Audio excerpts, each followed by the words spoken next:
안녕하세요. 정보가 세상을 바꾼다의 인포뱅크입니다. 이번에 전해드릴 내용은 추락하는 위안화, 달러 팔아 가격 방어에 대해서 한번 알아보도록 하겠습니다. 여러분의 구독, 좋아요, 그리고 필요하시면 알람 설정까지 부탁드리겠습니다. 지금 현재 위안화가 위험하다라는 이야기가 나오고 있습니다. 그래서 이전에 제가 이야기를 해드렸죠. 달러를 팔아서 위안화를 방어할 것이다. 이게 현실로 되어가고 있고, 이 내용을 한번 시작을 해보도록 하겠습니다.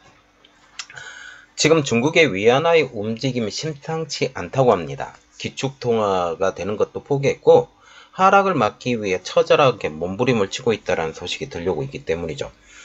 이미 위안화의 기축통화가 되려면 이게 안정이 되어야 되는데 이것을 이렇게 하는데 위안화를 살 정도 나가 있는 것도 사야 될 정도인데 이게 어려운 상황이죠.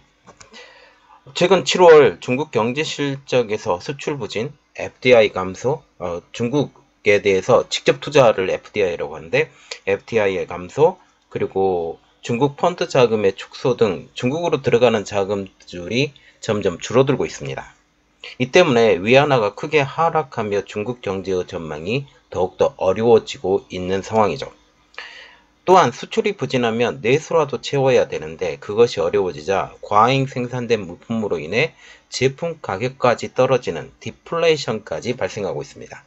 자, 그래서 이번에 알아볼 내용은 추락하는 위안화 달러 팔아 가격 방어입니다.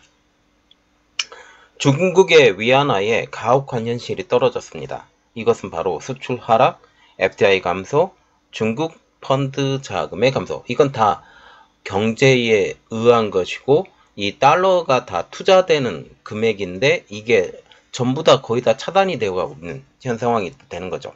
이는 위안화의 위상을 크게 흔들리게 만들고 있습니다. 물론 수출이 하락했다 할지라도 수출하는 금액이 있고 수입하는 금액 대비 지금은 현재는 플러스 상태이기 때문에 지금 이것을 가지고 많이 힘들리지 않아요. 그런데 문제는 FDI의 감소, 중국 펀드의 자금 감소 때문에 현재 가지고 있는 지금 달러 자체가 점점 줄어들어 가고 있죠. 그리고 위안화의 가치도 이제 팔자라고 얘기를 하기 때문에 시중에 위안화가 너무너무 많이 나와 있는 거예요. 이렇게 되면 위안화의 가치가 떨어집니다. 위안화의 가치가 떨어지기 때문에 이 위안화의 가치를 어떻게든 올려야 되겠다라고 얘기를 하는 거죠. 우리가 일단 보면 일단 우리가 생각을 한 파이가 이 정도 그려져 있다고 합니다. 여기에 그 중국에 들어가는 돈들이 있는데 수출로 들어가는 돈이 있고 그리고 수입은 외부로 빠져나가는 돈이죠. 빠져나가는 돈이니까 또 다른 이야기고 그리고 FDI는 중국으로 들어오는 돈입니다. 그리고 펀드 자금도 중국으로 들어오는 돈이죠. 그런데 펀드 자금이 빠지고 FDI 자금도 빠지고 지금 많이 빠지고 이 FDI도 마이너스 지금 되고 있는 상황이죠. 이렇게 빠지게 되면 이것을 달러로 바꾸게 되고 달러로 바꾸게 되면 당연히 시중에 어떤 자금이 많이 나왔냐? 위안화가 시중에 많이 풀리게 된다. 위안화가 많이 풀리게 되면 너무 많이 풀린 위안화 때문에 위안화의 그 재고 자체가 이 가격이 하락이 되는 거예요. 그러면 위안화를 사서 위안화가 빠지는 그것을 줄여줘야 돼요. 이 줄이는 상황을 지금 달러로 사서 줄인다라고 지금 얘기가 나오고 있는 것입니다.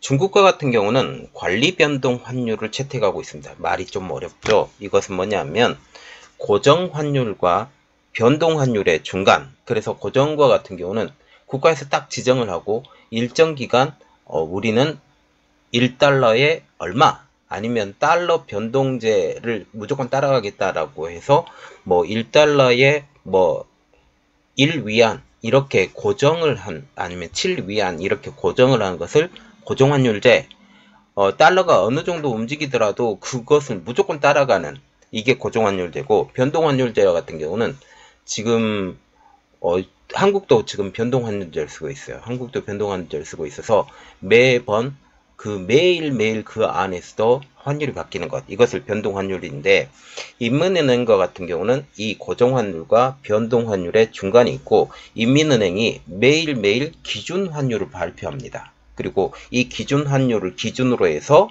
약간의 변동폭을 유지하게 하는, 그래서 기준환율이 제일 중요하고 그날 발표하는, 그래서 정확하게 말하면 고정환율의 파생형이다 라고 보시면 되는 거죠. 즉 인민은행이 환율권을 결정지고 있는 고정환율의 파생형, 변형으로 보시면 됩니다. 이 때문에 중국이 자국의 환율을 인위적으로 절하를 시키면서 수출을 증대하는 전략을 펼치면서 트럼프 전 대통령도 이에 대해서 굉장히 짜증을 낸 상황이죠. 너희들 그렇게 낮게 하면 가격 협상력, 특히 수출할 때 중국 제품이 싸게 되기 때문에 안 된다라고 지금 얘기를 했다라는 거죠. 그러나 현재는 그때와 상황이 다릅니다. 지금 이런 변동환율하고 지금 고정환율의 중간적으로 지금 얘기를 하고 있는데, 지금 역외 환율이라고 있어요. 역외. 그래서 중국에서 돌아가는 것이 아닌 외부에서 역외 환율을 보고 이 변동 환율을 좀 맞추는데, 고정 환율을 맞추는데 중국에 이러한 것들을 중국이 일부러 낮춰서 만들었는데, 지금은 굳이 그렇게 할 필요가 없다는 거죠. 너무너무 낮아져가기 때문에. 그래서 지금 중국이 일이 났다, 큰일이 났다라고 지금 얘기가 나고 있습니다. 현재 중국의 미래는 보이지 않고 어둡다라고 얘기를 하고 있죠. 그래서 세계에서 보는 위안화의 평가도 박하기만 합니다. 결국 역의 외환 시장에서 위안화의 환율 하락으로 나타나고 있습니다. 이는 중국인민은행이 정하는 역내 위안화의 하락까지 동반적으로 발생하고 있다는 거죠. 자, 그래서 첫 번째로 우리가 알아봐야 될 내용은 곤두박질 치는 중국의 위안화입니다. 12일 발표된 달러당 위안화를 한번 우리가 확인해 보도록 하겠습니다. 역의 위안화 환율이 달러당 7.2601 위안, 그리고 역내 위안화 환율이 달러당 7.2395 위안입니다. 자, 역내 위안과 같은 경우는 지금 인민은행에서 지정을 한 거예요. 인민은행에서 지정을 한 거고, 지금 인민은행에서 지정을 한 거고, 역외 위안화와 같은 경우는 해외 시장에서 이게 되는 거죠. 지금 보면 역외 위안화 환율이 지금 더 낮은 것을 볼 수가 있죠. 숫자가 크면 더 낮은 것입니다. 이것이 더욱더 끌어내리는 역할을 하고 있다라는 거죠.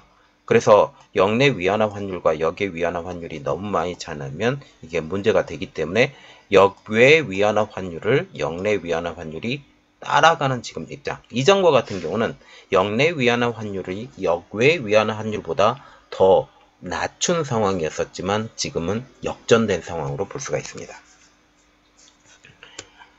자, 그래서 이것을 역외 위안화 환율을 보면 이게 전일 대비 0.2% 하락으로 볼 수가 있고, 역내 위안화 환율 같은 경우는 전일 대비 마이너스 0.3%로 지금 나와 있습니다. 떨어졌다라는 거죠. 그리고 위안화의 가치가 하락하자 중국과 홍콩 증시도 동반 하락했습니다.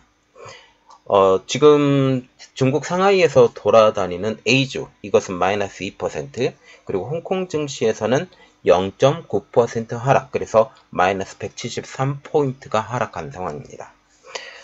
위안화와 같은 경우는 올해 1월 최고점 달러당 6.701 위안을 찍은 이후에 3월 잠시간 주춤한 기간을 제외하면 거의 7개월 내내 약세를 기록하고 있습니다. 그림을 하나 보여드릴게요. 지금 이게 트레이딩 뷰에서 나오는 지금 달러와 위안화 차트인데, 지금 올해 초부터 지금 현재까지가 4.93%가 내려갔다라고 지금 보고, 이때 지금 1월 정도 되면서 최저점, 이때 최저점을 기록했죠. 이때 최저점을 기록했는데 이게 6.701 위안, 이때 이렇게 됐고요. 자, 지금 보시면 2월달에 조금 낮아졌다가 지금 계속 보면 상승하는 기류. 이는 위안화의 하락을 역설적으로 지금 보여준다는 거죠. 그래서 3월 이후, 지금 3월을 보면 3월을 기준 한번 볼게요. 지금 3월을 기준으로 해서 3월에서 잠시 주춤했다라는 것은 지금 이겁니다. 쭉 주춤, 4월 달까지 지금 주춤했고 이때부터 쭉 올라갔다라는 것을 의미하게 되는 거죠.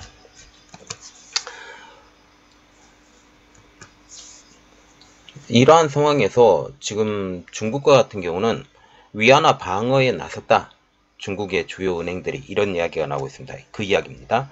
로이터 통신은 9일 중국의 주요 국유은행들이 이날 위안화 약세를 저지하려고 역외시장에 달러를 팔고 위안화를 사들였다라고 관계자 4명의 정보를 인용해 전했습니다.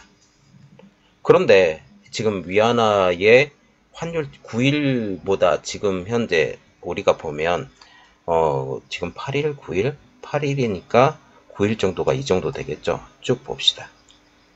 환율 방어하면서 조금 내려간 거 우리가 보이죠. 그런데 다시 올라갔습니다. 그러면 위안화의 가격 방어에 성공하지 못했다라는 그런 이야기가 나오고 있죠.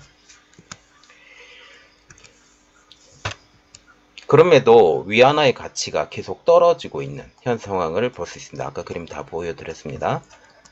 그러면 위안화의 가치가 떨어지는 큰 이유가 뭘까? 이것을 우리가 보도록 하겠습니다. 전문가들은 그 이유를 한 2가지 정도로 평가를 하고 있습니다.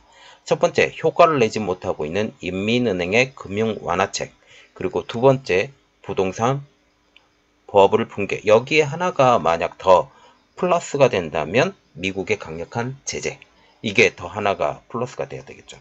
우리가 볼 때 여기 플러스 미국 제재가 들어가는데 이것은 조금 계속적으로 이야기를 해드렸기 때문에 내부적인 문제는 지금 이렇게 볼 수 있다라는 효과적으로 보지 못하는 금융완화책과 부동산 버블 때문에 내부에서는 이런 문제, 외부에서는 미국의 제재 이렇게 크게 3가지로 볼 수 있는데 일단 2가지를 확인해 보도록 하겠습니다.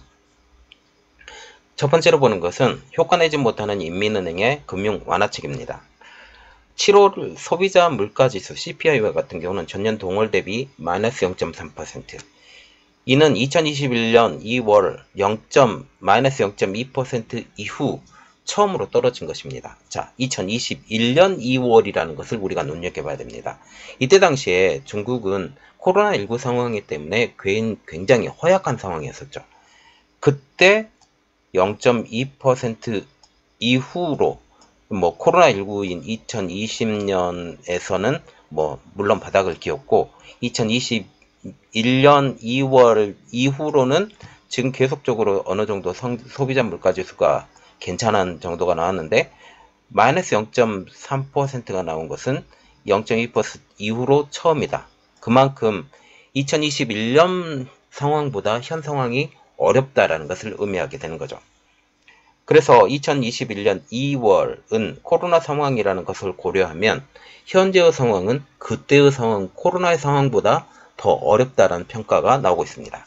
특히 리오프닝 이후 성장할 것이라고 예상했던 중국이 하향 곡선을 그리고 있다라는 점을 우리가 눈여겨봐야 된다는 거죠. 그리고 7월 생산자 물가지수 PPI가 전년 동월 대비 마이너스 4.4%. 이것은 10개월 연속 마이너스. 그리고 전달인 6월에 마이너스 5.4%보다는 줄었지만 시장 전망치인 마이너스 4.0%보다 더 낮은 수치이기 때문에 우리가 생각하는 생산자 물가지수가 더 낮았다라고 보면 되는 것이죠. 7월 무역 통계에서 수출과 수입 3개월 연속 동반 감소. 7월 수출과 같은 경우는 전년 동월 대비 마이너스 14.5%를 기록하고 수입과 같은 경우는 전년 동월 대비 마이너스 12.4%를 기록합니다. 이는 시장 예상치보다 월등하게 낮은 수치라는 거죠. 수출이 적으니 당연히 수입도 적어졌고 이러한 상황이 악순환이 되고 특히 수입에서 많은 부분을 줄어든 상황은 어떤 것이냐 지금 볼 때 지금 이렇게 나오고 있죠. 반도체와 전자부품이라고 나와 있는데 특히 한국과 대만에서의 수입이 줄었다라고 지금 얘기가 나오고 있습니다. 그래서 결국 지금 전자업계가 치명타를 맞고 있다라고 보시면 되는 것이죠. 그리고 여기서 조금 더 우리가 들어가 봐야 될 내용은 디플레이션의 우려가 제기된 상황이다 라고 지금 말이 나오고 있습니다. 수출 수입의 하락, 소비자 생산 물가 지수의 동반 하락으로 디플레이션의 우려가 제기되고 있습니다. 작년 12월 리오프닝 이후 중국의 경제가 살아날 것으로 기대했지만 현재 상황을 볼 때는 기대가 그냥 기대로만 끝난 현 상황을 볼 수 있다는 사실이죠. 경제 전반에 여러 가지 부정적인 수치가 쏟아져 나오면서 위안화의 약세를 면치 못하게 되자 인민은행이 국유은행들을 이용해 위안화 환율을 안정시키고자 위안화를 사들이고 달러를 뱉어내고 있습니다. 이는 다시 말하면 위안화를 사들이고 달러를 뱉어낸다. 이것은 지금 무역 외환 보유고가 줄 수 있다라는 것을 의미하는 거죠. 그런데 실질적인 외환 보유액은 지금 현재 중국에서 32,000달러, 320만 달러가 있다고 지금 얘기가 나오고 있어요. 그런데 실질적으로는 500만 달러를 지금 중국에서 가지고 있기 때문에 이것을 방어하는 데는 충분한 여력이 있다. 그래서 IMF 구제 우리나라 그때 환율을 방어했을 때 그때 상황과 같이 IMF 구제 금융은 들어가지 않을 것이다 라고 보시면 되는 것입니다. 이렇듯 위안화 환율을 안정시켜야 되는 가장 큰 이유는 글로벌 투자자들이 중국 시장에서 나가지 못하도록 하기 위해서입니다. 우리 위안화 안정이 되었으니 너무 걱정하지 마세요. 너무 널뛰게 하면 위안화를 그냥 팔아버리고 나중에 위안화를 사버리면 다시 오를 때까지 기다리면 되는데 그렇게 하지 마세요. 지금 썰물처럼 빠져나가는 거 우리 믿을만 합니다 라고 얘기를 한다라는 거죠. 그런데 지금 믿을만 하나요? 아무것도 믿을만 하지 못하고 수출 나쁘죠. 그리고 미국의 견제 굉장히 심하죠.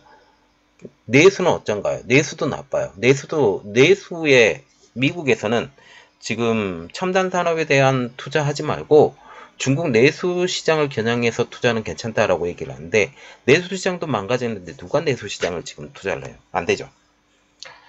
또한 더 많은 자금이 중국을 벗어난다면 중국 증시의 몰락과 경제 회복까지 어려워지기 때문에 무조건 위안화 방어에 나서고 있는 상황입니다. 그런데 미국은 이 상황을 즐기고 있죠. 어떻게 해서든지 지금 가지고 있는 위안화 가지고 장난치지 마라.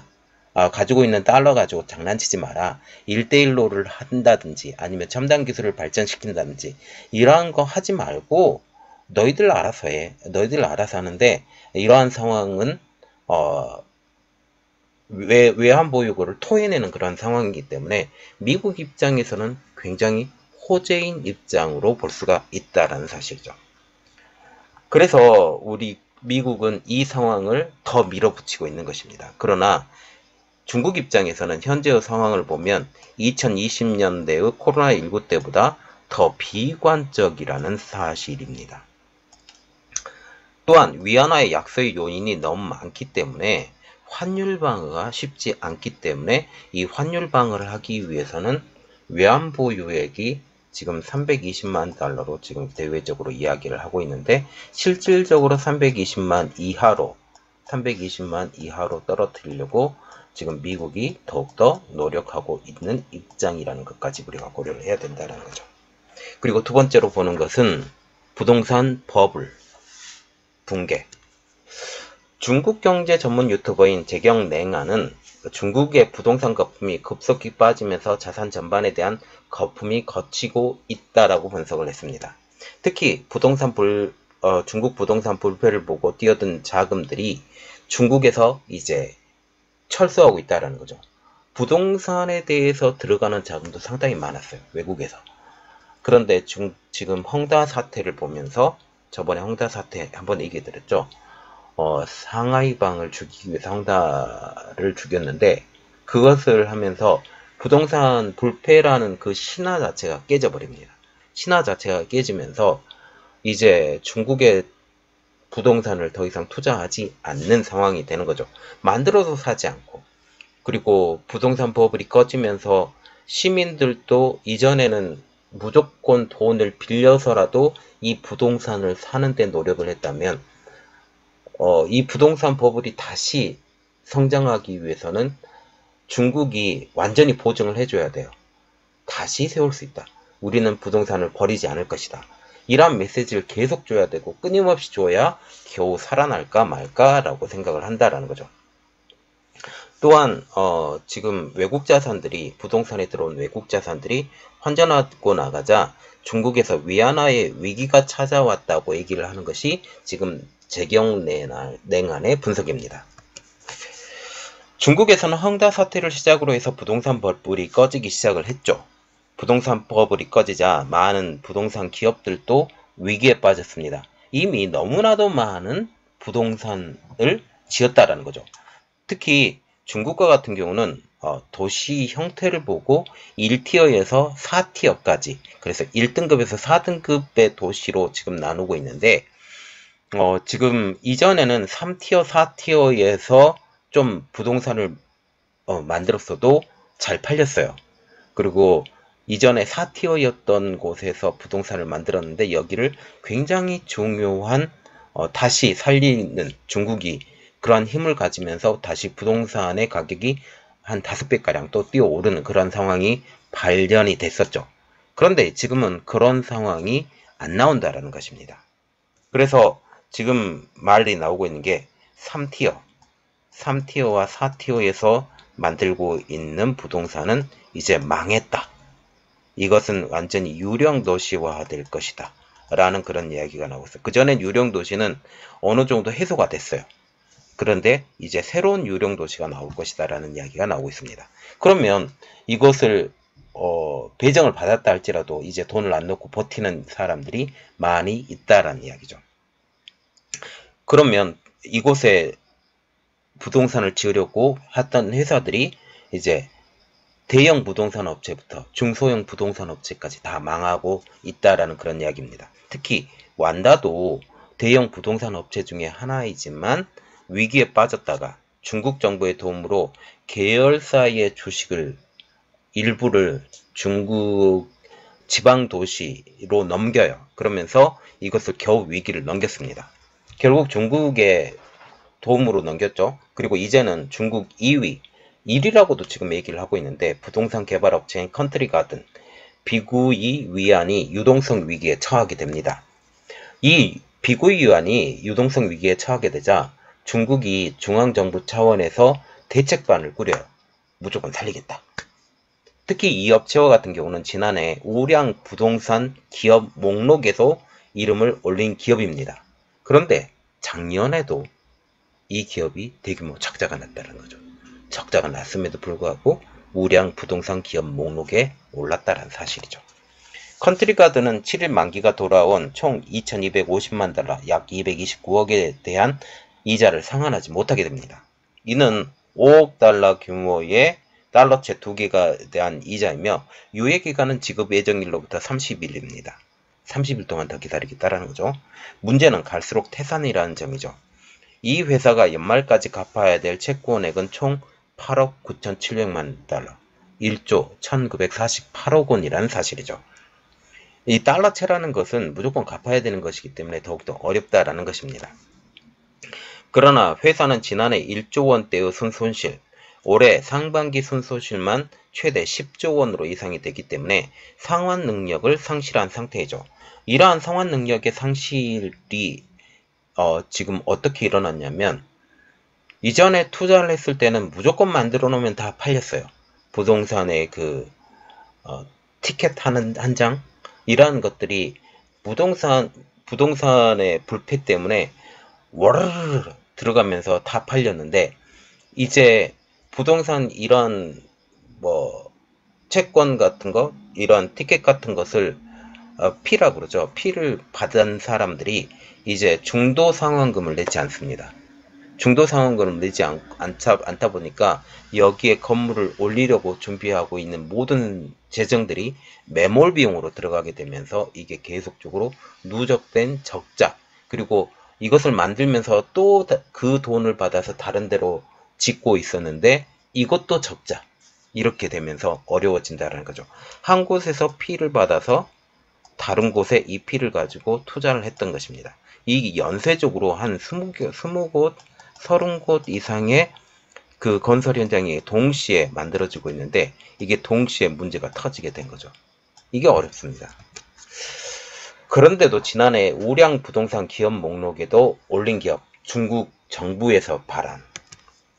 재경냉화는 중국 경제의 수출 감소, 내수 침체, 부동산 업계 위기 등 복합적 난관이 처해 있어서 통화 공급량을 늘리는 것만으로는 상황을 타개하기 어려울 것으로 전망을 하고 있습니다. 자, 지금 중국은 딜레마에 빠졌어요. 딜레마에 빠진 게 뭐냐면 내수 진작을 위해서는 지금 유동성을 늘려야 되죠.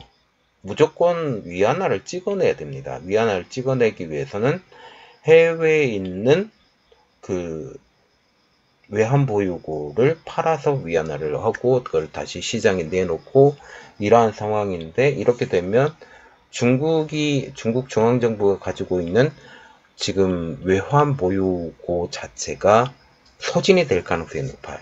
물론 현재 상황을 보면 180억 달러가 뒤에 숨겨놓은 돈으로 있지만 이게 한순간에 훅 나갈 수 있다라는 사실이죠.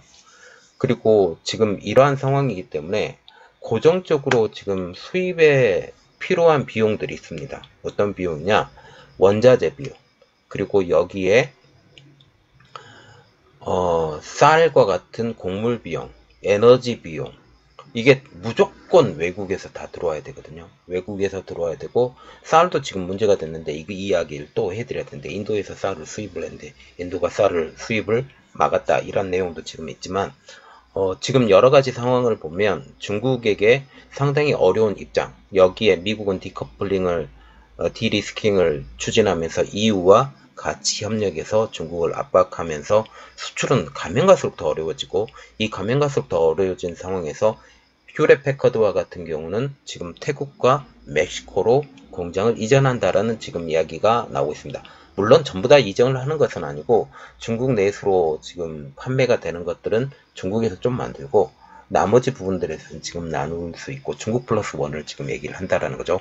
그래서 공장의 일부를 베트남이나 아니면 태국, 인도네시아, 인도, 그리고 멕시코, 캐나다 이런 쪽으로 지금 다 이전을 하고 있는 상황에서 중국은 얼마나 버틸 수 있을까? 현재 상황은 버티기 힘들지 않고, 물론 통제 사회이기 때문에 여전히 버틸 수는 있다고는 하지만 그래도 빈곤한 국가로 가는 것은 사실입니다.